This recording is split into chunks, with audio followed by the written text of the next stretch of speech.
She stands in a crowded room, laughter echoing against the glass, eyes darting between faces as if searching for an answer in the flicker of candles or the swirl of wine. Her smile is perfect, practiced, a gentle curve that never quite reaches the soft sorrow in her gaze. She is the woman everyone admires, efficient, unflappable, independent. The kind of person who never asks for help, who never lets the world see her bleed. You might know her. You might even be her. And yet, beneath that careful mask, the mask of independence, there is a silent, aching question: is this selfhood, or is it a scar? We live in a world that worships the illusion of self-sufficiency. Strength is measured by how little you need, how little you show. I'm fine, we say, even as the soul whispers otherwise. But what is the cost of this armor? What is the price of hiding our wounds, of swallowing every cry for comfort or closeness? Carl Jung called it the shadow, the part of us we exile to the darkness, the grief and fear we bury so deep that even we forget it was ever ours. The world sees the poised exterior, but inside, the exiled child waits, clutching old pain like a relic. Beneath every mask of independence is a story of survival. Perhaps it began in childhood, in a home where vulnerability was a liability. Maybe love was conditional, a prize you earned by being good, quiet, competent. Maybe you learned early that being needy made you a burden, that your tears brought only distance or disdain. So you learned not to cry. You learned to carry your own weight, to swallow the ache of loneliness, to become the person who never asks, who never needs. But the psyche is not a machine. It is a living, breathing cosmos, sprawling, mysterious, alive with memories and longing. When we starve the soul of connection, when we repress the aching parts of ourselves, we become like haunted houses, beautiful on the outside, but echoing with ghosts no one else can see. The shadow grows restless, whispering through dreams, through anxiety, through the sudden emptiness that swells in the quiet hours. You may find yourself awake at 2 a.m., staring at the ceiling, feeling a hollowness you can't explain. You have everything you thought you wanted: success, respect, freedom. But inside, there is a hunger that nothing seems to touch. Jung wrote that the greatest burden a child must bear is the unlived life of the parents. The pain that was never named, the love that was withheld, the rage that was never voiced, all of it becomes an inheritance, passed down like a curse. We learn to wear masks not only to protect ourselves, but to protect those who could not bear to see us in our rawness. We become caretakers of others' comfort, exiling our own needs so we can belong. But there is a cost. The woman who wears the mask of independence eventually finds herself standing at the edge of an abyss. She feels the split between who she shows to the world and who she truly is.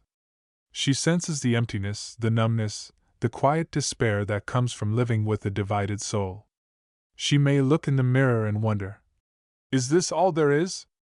Is this what I was born for? To be untouched, unbroken, but also unloved? The world rewards her performance. She gets the promotions, the praise, the admiration. But none of it fills the well inside her. The love she craves cannot reach her, because love cannot find what is hidden. And so she presses on, more alone than ever, haunted by a longing she barely understands. Trauma is not always loud. Sometimes it is the slow starvation of the spirit, the gradual silencing of desire and vulnerability. It is the learned belief that needing is dangerous, that softness is a liability. We become actors in our own lives, playing the role of the strong one, the capable one, the one who never falters. But the unconscious does not forget. The inner child waits for a rescue that never comes. Relationships become a dance of avoidance and projection. We attract partners who mirror our wounds, who reinforce our belief that we must be self-contained, that our needs are too much, too messy, too inconvenient. We long for intimacy, but fear the exposure it requires. We crave connection, but sabotage it with distance, with perfectionism, with endless doing. The mask becomes a prison. If you have ever felt this kind of emptiness, this ache that will not be named, know that you are not alone. The path of individuation, as Jung called it, is not a straight line. It is a spiral, a descent into the depths before any rise to the surface. Healing begins not with more strength, but with surrender, with the radical act of turning toward what hurts. Let me tell you a story. Years ago, I met a woman named Mara, not her real name, but real enough in her suffering. Mara was the embodiment of independence, a high-powered executive, admired by peers, feared by subordinates, envied by acquaintances. She had built her life like a fortress, every brick laid with purpose, every vulnerability sealed behind stone. She was the one her friends called in a crisis, the one who always had the answer, the plan, the solution. But when the meetings ended, and the lights went out, Mara faced a silence so vast it felt like it might swallow her whole. One day, something inside her broke. It was not a dramatic event, no tragedy, no betrayal. Just a simple, crushing emptiness. She woke up and felt nothing. The passion that had once driven her was gone. The goals that had once mattered now seemed hollow. She went through the motions, work, errands, obligations, but inside she was numb, a ghost in her own life. She tried to push through, to be strong, but the emptiness only grew. Desperate, she found her way to therapy. She sat across from a stranger and, for the first time, let the mask slip. She spoke of her childhood, of parents who loved her achievements, but never her tears, of a mother who taught her to be a strong woman, of a father who recoiled from emotional need. She spoke of the loneliness that shadowed every success, the fear that if she ever truly needed someone, they would disappear. It was terrifying, at first, to touch these old wounds. But as she did, something miraculous happened. She began to feel. The journey was not linear. There were days she wanted to retreat behind her mask, days when old voices whispered that she was weak, broken, too much. But she pressed on, guided by a flicker of hope. She learned to befriend her shadow, to see the parts of herself she had exiled not as enemies, but as lost children longing for love. She wept for the girl she had been, for the pain she had carried alone. And slowly, the numbness thawed. She found herself laughing, not the brittle laugh of performance, but the wild, open laughter of someone who is finally alive. Mara's healing did not mean she stopped being strong. It meant she redefined strength. She learned that true independence is not the absence of need, but the courage to honor it. She discovered that vulnerability is not a flaw, but a bridge, connecting her to others, to herself, to the world. She learned that the mask was never her face, and that her soul was never meant to live in hiding. If you are listening to this, if you recognize yourself in Mara's story, know this: the emptiness you feel is not a sign of failure. It is the call of your soul, the invitation to wholeness. The ache is your unconscious longing to be seen, to be held, to be real. It is the shadow knocking at the door, asking to be welcomed home. There is a moment in every life when the old strategies no longer work, when the mask becomes too heavy to bear. This is the beginning of awakening, not the blissful enlightenment we are sold in books, but the gritty, gut-wrenching confrontation with our own pain. It is the moment when we turn inward, when we finally ask not, "How can I be stronger?" but, "What part of me have I left behind?" The work is not easy. It means facing the ghosts in the haunted house, sitting with the loneliness, the grief, the rage that was never safe to feel. It means grieving the losses you never named, the needs you never voiced. It means risking rejection, disappointment, heartbreak. But it also means discovering a wellspring of love and vitality you never knew existed. When you stop running from your shadow, you reclaim the parts of your soul that hold your creativity, your passion, your joy. Jung taught that the goal of life is not perfection, but wholeness. To become whole is to integrate the shadow, to make peace with your wounds, to love the parts of yourself you were taught to hate. It is to stand naked before your own soul and say, "You are enough. You are worthy. You belong." This is the true independence, not the brittle self-sufficiency of the mask, but the fierce, tender embrace of your own humanity. You may lose people on this journey. Some will not recognize you without your mask. Some will feel threatened by your authenticity, your willingness to feel. But you will find others, a tribe of souls who have walked through their own darkness, who will meet you in yours. You will find a belonging deeper than approval, a love that does not require you to disappear. The mask of independence is both a selfhood and a scar. It is the armor we forge to survive, but it is also the wound that keeps us separate. The healing begins when we dare to ask, what would happen if I laid down my armor? What might I find if I entered the darkness with open eyes, with an open heart? The answer is waiting in the depths, in the silence, in the place where your soul remembers who you were before the world taught you to hide. Let yourself feel the ache. Let yourself grieve what you lost. And when the time comes, let yourself be seen, not as the perfect, untouchable woman, but as the whole, radiant soul you have always been becoming. This is not the end of your story. It is the beginning, an awakening, a homecoming, a return to the truth you carried all along. There is a strange, holy violence to healing, the kind that rips away your illusions and leaves you raw and trembling before the altar of your own truth. When you finally let the mask slip, the first thing you feel is terror. It's as if the scaffolding that held you upright for years begins to buckle and collapse, and you are left standing in the ruins, exposed to winds you cannot control. But beneath the terror, there is something softer, a trembling relief, the first breath after a lifetime of holding it in. You are still here.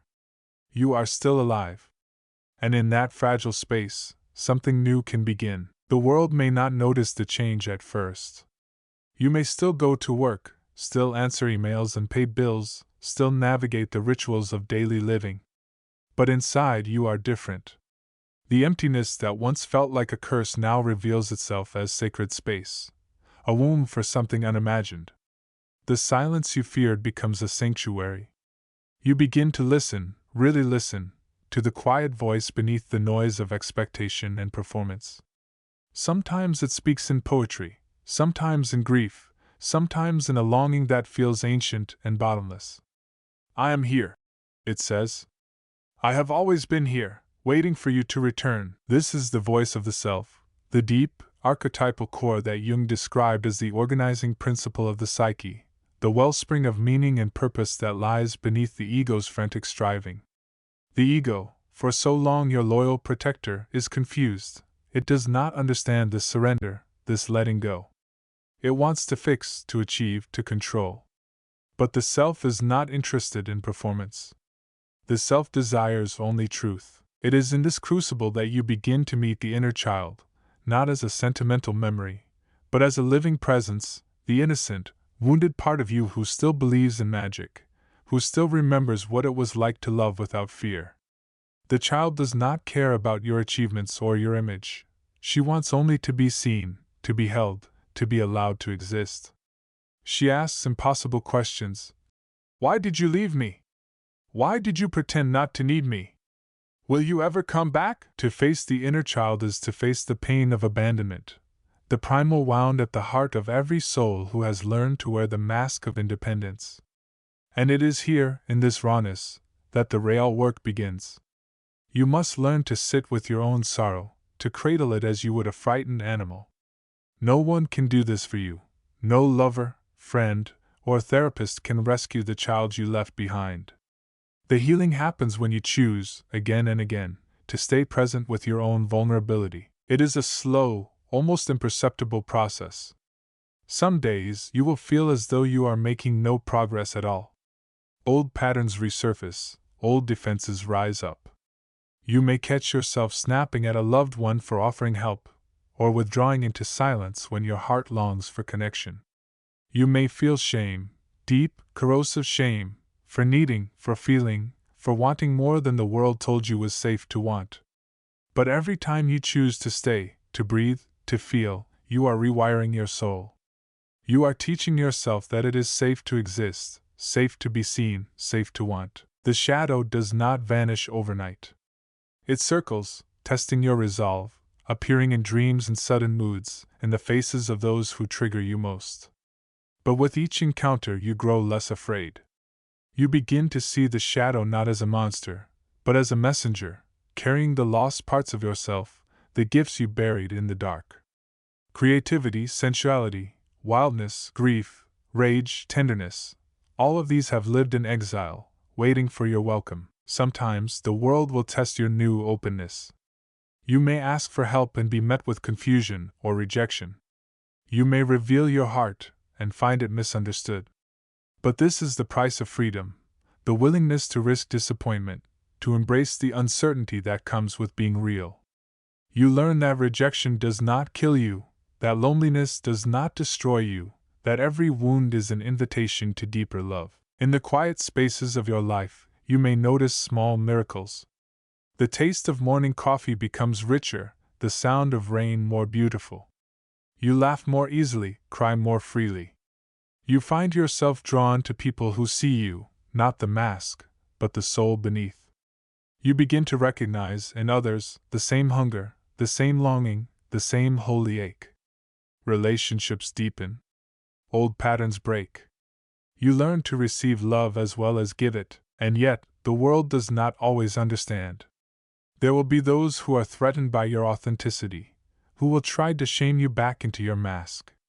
They are afraid of their own vulnerability, afraid of what might happen if they, too, stopped performing. You do not have to convince them. You do not have to shrink to make them comfortable. You are no longer responsible for managing other people's discomfort at your wholeness. There is a kind of grief in letting go of the old self, the one who survived by being invisible, invulnerable, invincible. You may mourn the years you lost, the love you never let in, the chances you never took. This is natural. Let yourself grieve. Let yourself rage. Let yourself remember how hard you fought to stay alive, even when alive meant numb, alone, and armored. But do not lose sight of what you have gained. Every time you choose openness over armor, every time you risk being seen, you are reclaiming your life. You are offering the world a gift it desperately needs, the permission to be human. Your courage creates space for others to drop their masks, to show their scars, to remember that they, too, are worthy of love. Jung wrote that one does not become enlightened by imagining figures of light, but by making the darkness conscious. This is the heart of the journey, not to transcend your pain, but to integrate it, not to erase your wounds, but to honor them as part of your story. The woman who wears the mask of independence is not broken, she is a warrior, a survivor, a miracle. But she is also tired. She is ready for something more. Awakening is not an escape from suffering, but a deeper embrace of reality. It is the willingness to face the fullness of your humanity, the joy and the terror, the longing and the loss, the beauty and the brokenness. It is the courage to say, I am not my mask. I am not my wounds.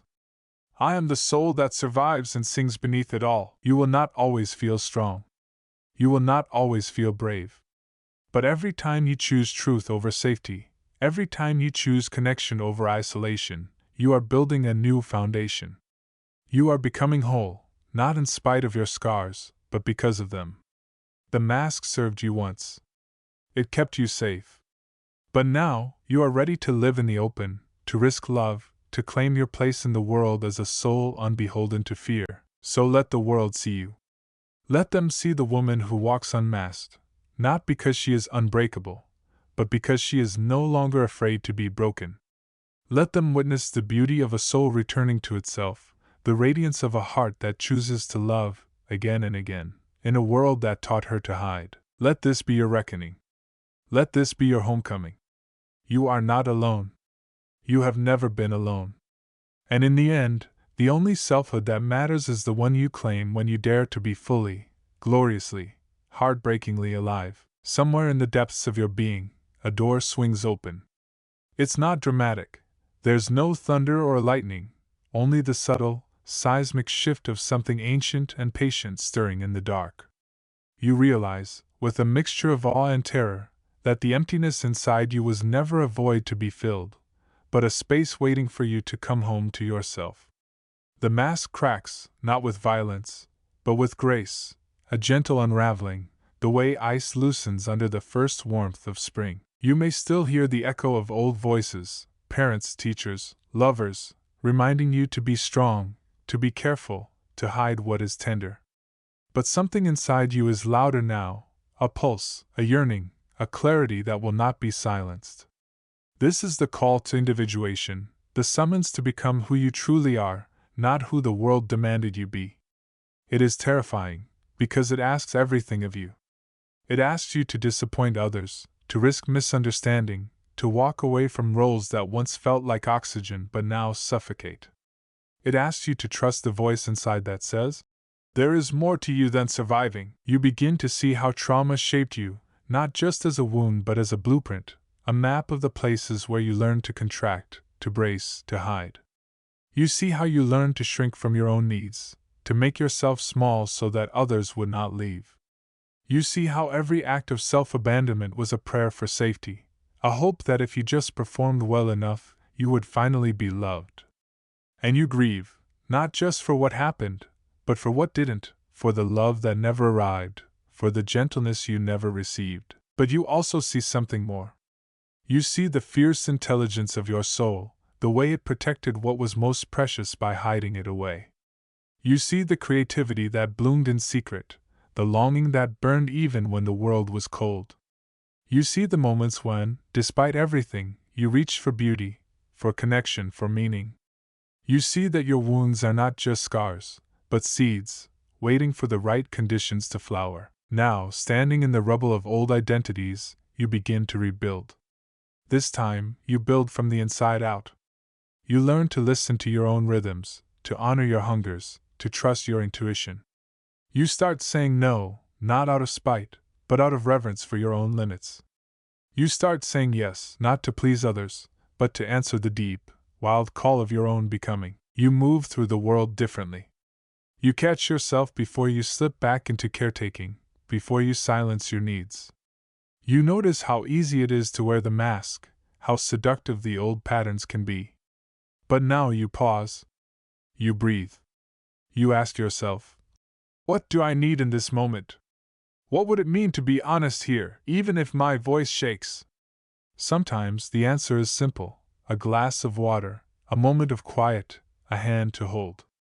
Sometimes it is harder: a boundary set, a truth spoken, a dream pursued. The relationships around you begin to shift.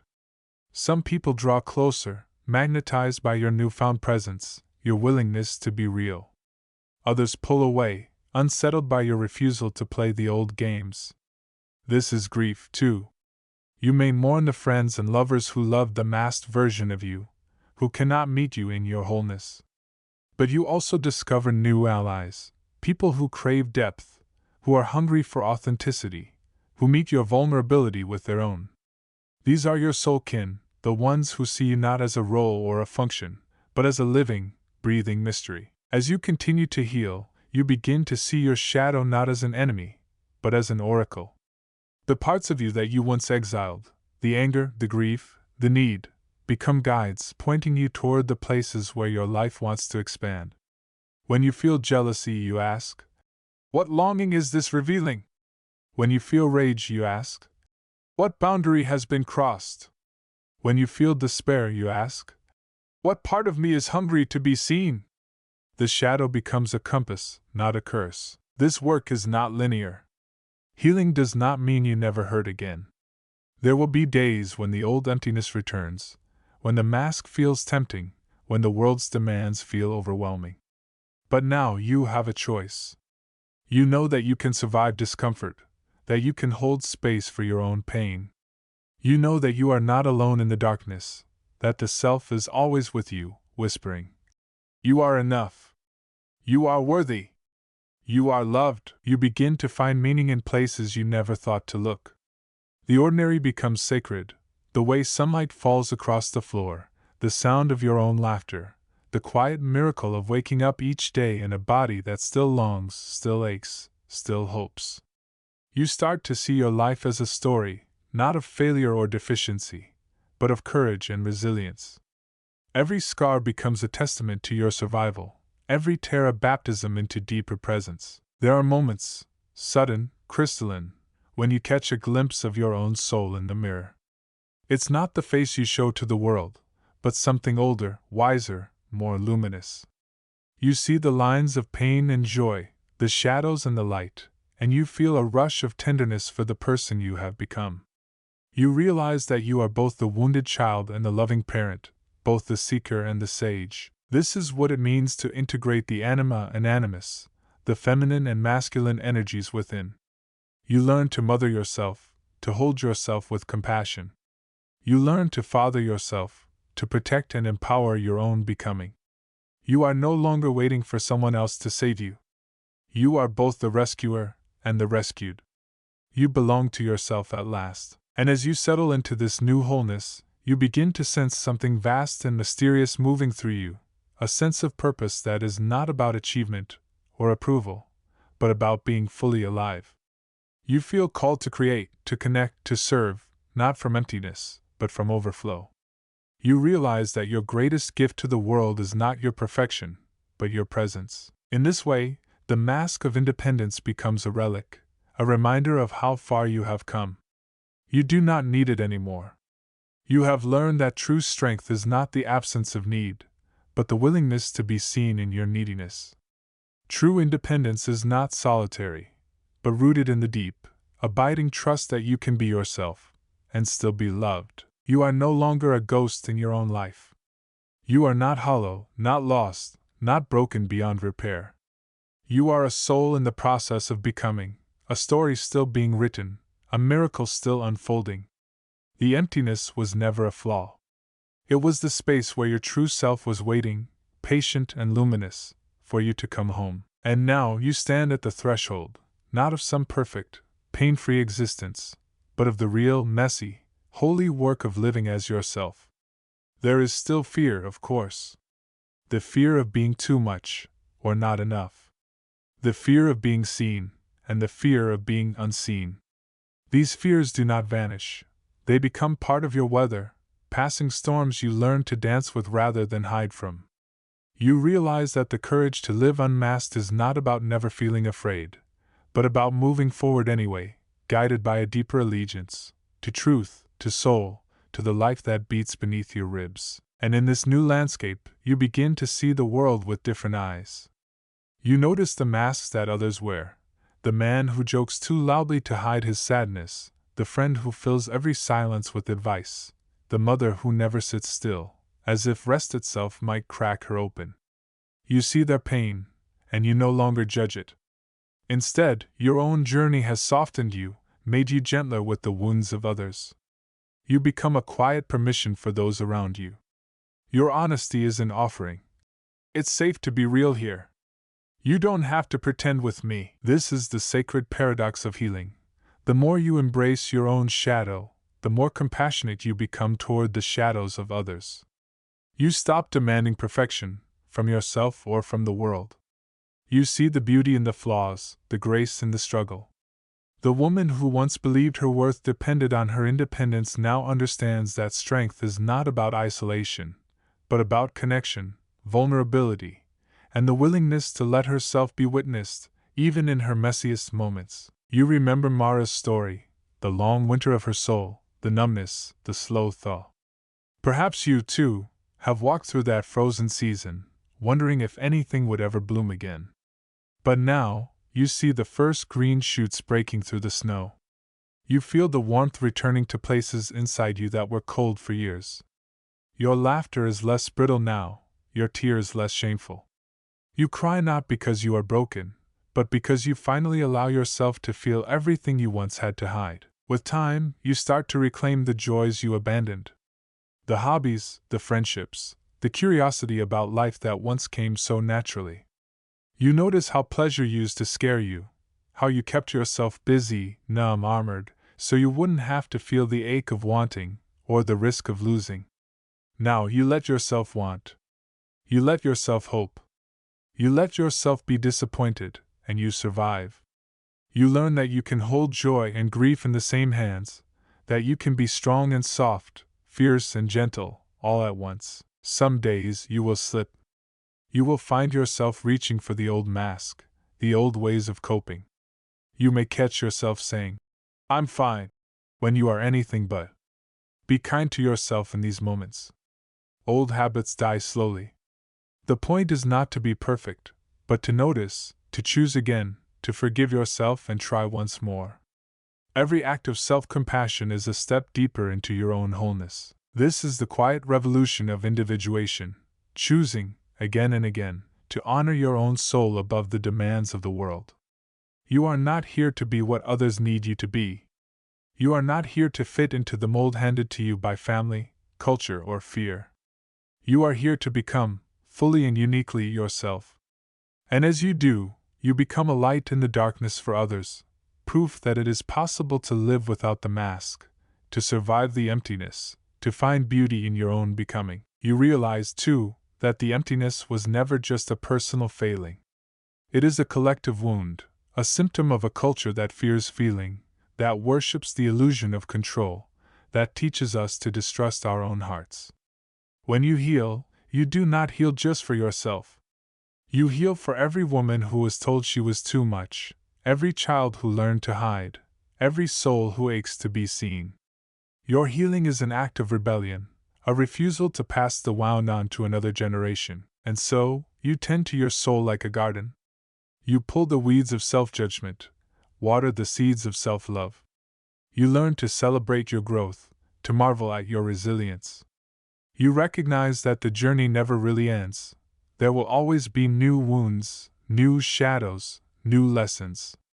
But you are no longer afraid of the darkness. You have learned to carry your own light. Sometimes, late at night, you might wonder if you have really changed. You look back at the woman you used to be, the one who wore the mask so well, who outran her emptiness for so long. You feel a surge of gratitude for her. She did what she had to do. She kept you alive. She was brave in her own way. But now you can let her rest. You can thank her, and then release her, knowing that you have outgrown her armor. This is not the end of your story. It is the beginning of a new chapter, one written in your own voice, guided by your own truth. You are no longer just surviving. You are living. You are loving. You are risking heartbreak and disappointment because you know that real life is found not in safety, but in openness. The woman wearing the mask of independence, was it selfhood or a scar? Maybe finally you understand, it was both. It was the best you could do, until you learned to do better.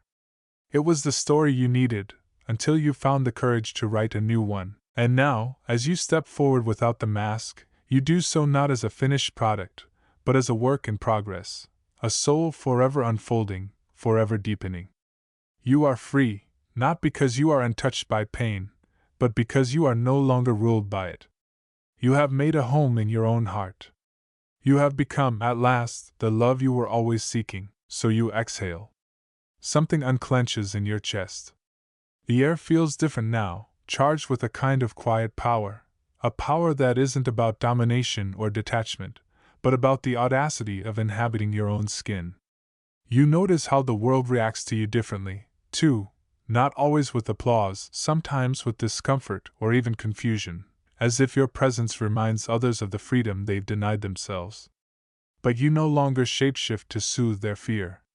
You let yourself be a mirror, even if what you reflect is unsettling, even if it exposes the fault lines in the structures around you. Because this is what happens when you shed the mask. You become impossible to ignore, not because you demand attention, but because your authenticity transmits like a tuning fork, vibrating with the frequency of something real. Some will draw close, longing for that resonance. Others will back away, threatened by the invitation to question their own disguises. But you are no longer here to perform, to be liked, to fit. You are here to live, and living, truly living, is a storm as much as it is a sunrise. Some days the old ache creeps back in, the echo of emptiness, the phantom limb of your former defenses. You may feel lost, uncertain, raw. But now you have learned how to sit with your loneliness, to cradle it like a child instead of banishing it into exile. You do not try to fill the emptiness with noise or numbing or endless achievement. You greet it, gently, as an old companion. You say, "I see you. I know why you're here. You kept me safe for so long, but I don't need to hide anymore." And in those quiet conversations with your own pain, something sacred emerges. You realize that emptiness is not just a sign of absence, it is also the spaciousness in which new life can take root. It is the dark soil in which seeds germinate, the silence from which music is born. When you stop running from your emptiness, you begin to hear the whispers of your own longing. You begin to remember what makes you feel alive, not what impresses others, not what makes you invulnerable, but what brings you joy, what draws you closer to the pulse of your own soul. The journey of individuation is not about becoming someone else. It is about coming home to yourself, layer by layer, heartbreak by heartbreak, truth by hard-won truth. It is about reclaiming the parts of you that were silenced, the wildness, the softness, the messiness. It is about allowing yourself to be a paradox, strong and needing, wise and confused, brave and afraid. You realize that the soul is not linear, it is a spiral, a labyrinth, a dance between darkness and light. And as you walk this path, sometimes faltering, sometimes certain, you discover a wellspring of compassion for the world that you never knew you possessed. You see the wounded children behind every mask, the aching hearts behind every act of bravado and cruelty. You see that everyone is carrying something heavy, that everyone is fighting a battle you cannot see. This does not mean you abandon your boundaries or tolerate what harms you. It means you meet the world with clear eyes and a soft heart, refusing to add to the violence of indifference. You become a quiet invitation, to your friends, your lovers, your colleagues, even to strangers. Your willingness to be seen, to risk rejection, to speak honestly, gives others permission to do the same. You are no longer living for applause or validation. You are living for the satisfaction of being true, of being whole, of being real. The old story, the one in which your worth was measured by your usefulness, your invulnerability, your ability to go it alone, begins to lose its grip. You see through its logic, recognize its fear. You understand, at last, that you were never meant to be a monument to self-sufficiency. You were meant to be alive, to feel, to connect, to create, to break and heal and break again. Your humanity is not a flaw. It is the door through which grace enters, and in the fullness of time, you begin to see your scars not as shameful, but as sacred. Each one tells a story, not just of pain, but of survival, of transformation, of becoming. You are not the woman you were when you first put on the mask. You are not the woman you were when you first let it slip. You are the woman who has walked through fire and emptiness and silence, and emerged with a deeper, wiser love for herself and the world. You forgive yourself for the years lost to hiding, for the relationships sabotaged by fear, for the times you settled for less than your soul deserved. You forgive your parents, your lovers, the ones who couldn't see you, couldn't hold you, couldn't love you as you needed. You understand now that they, too, were wearing masks of their own. They, too, were running from their shadows, exiling their hurt, doing the best they could with what they knew. And this forgiveness, this release, is not weakness. It is the final act of liberation. It is how you reclaim your power from the past. It is how you say, I am no longer defined by what I had to survive. I am no longer shaped by who could not love me. I am free to love myself, to honor my soul, to write a new story. Maybe you find yourself, years from now, sitting in a sunlit room, the air humming with quiet joy. Maybe you are surrounded by people who love you in all your mess and glory, or maybe you are alone, wrapped in the solace of your own presence. Either way, you feel a peace that is not dependent on circumstances, a wholeness that does not require performance or perfection.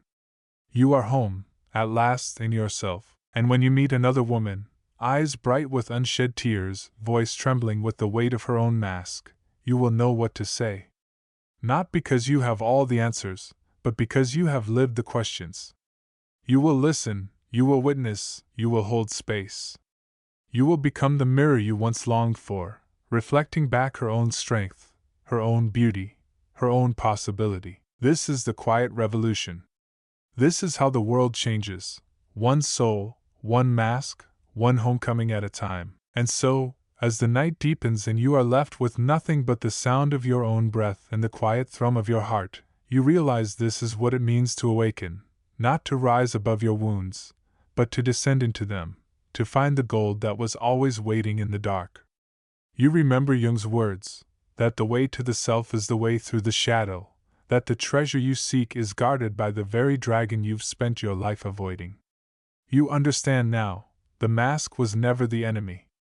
It was a necessary shield, a beautiful, desperate attempt to survive in a world that did not yet know how to hold your wholeness. But masks are meant to be outgrown. You were never meant to live behind glass. There is a moment, sudden, irrevocable, when you see yourself clearly. Not as the woman who must be strong, not as the girl who learned to hide, but as the living, trembling, incandescent soul who has survived it all. You see your face, unadorned, lit by the raw candlelight of your own awareness. You see the lines written by laughter and loss, the curve of your mouth, the depth of your eyes. And for the first time, you do not flinch. You do not turn away. You meet your own gaze and you do not apologize for your hunger, your wildness, your need. You feel the old emptiness, too. It hasn't vanished. But it no longer terrifies you. Now it is a companion, a mysterious depth that reminds you of your capacity to feel, to long, to love. The ache in your chest is not a wound, but an invitation. It says, live, risk, create, love, even here. You realize that to be alive is to be porous, to let life move through you, to be remade again and again by joy and pain and wonder. And you know, with a conviction that is almost holy, that you are not your defenses, not your numbness, not your perfection. You are not here to impress or to perform or to disappear into usefulness. You are here to be messy, magnificent, unfinished. You are here to touch the world with your truth, to leave fingerprints of authenticity on every heart you meet.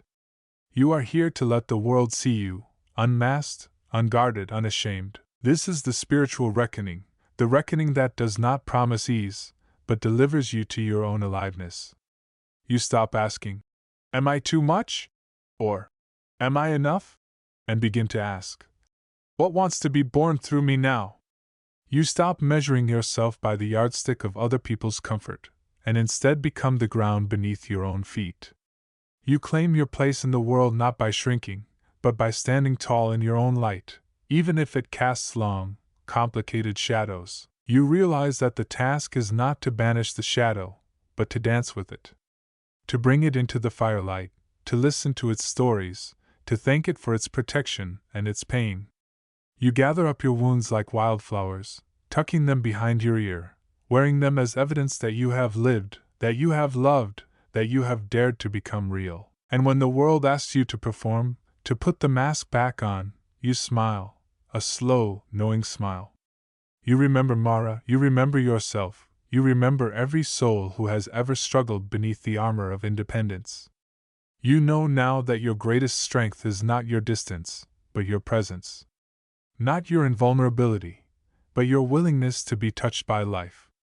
You have become the thing you long for, a place where it is safe to be human. You stand in the mirror, the mask at your feet, the old ache humming in your bones. You are not empty. You are not alone. You are a cathedral of experience, a vessel for spirit, a testament to the holy work of becoming. The world may not understand, may not celebrate your transformation, but that is no longer your concern. You are here.